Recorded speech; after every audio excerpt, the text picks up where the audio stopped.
here we are, hour later, about 7 o'clock. We have the two doughs. This is the one we laminated. This is the one that we just did the coil fold.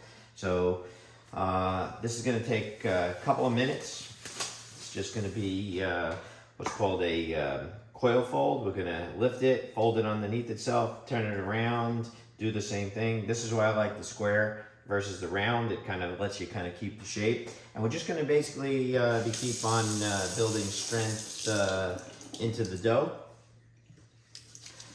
Again, always just keep your hands moist.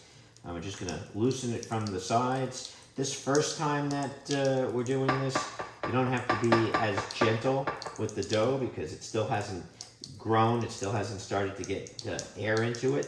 It hasn't started to rise. But as we keep going through the day, it's going to get more air in there, and you don't want to push the air out of there. So we're going to reach underneath, we're going to lift it up, and we're going to let it fold underneath itself, and do it again. Spin it around, lift it up, let it fold underneath. A little air bubble here, we're going to pop that because we don't want those big air bubbles in there. Now, turn it 90 degrees, fold it underneath, fold it underneath, and that's all we need to do for that one. So that will sit now for another half hour, 45 minutes to an hour, depending on what it looks like once it kind of flattens out, just like this one did before.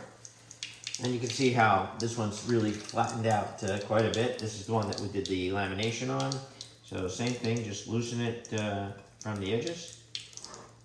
Go all the way around. Make sure you keep your hands moist. That's the key to keep the dough from sticking to you. Otherwise this thing is like fly paper. Alrighty. Hands nice and moist. A couple little bubbles in there. Let's pop those. Don't want them. There we go. Little bubble there.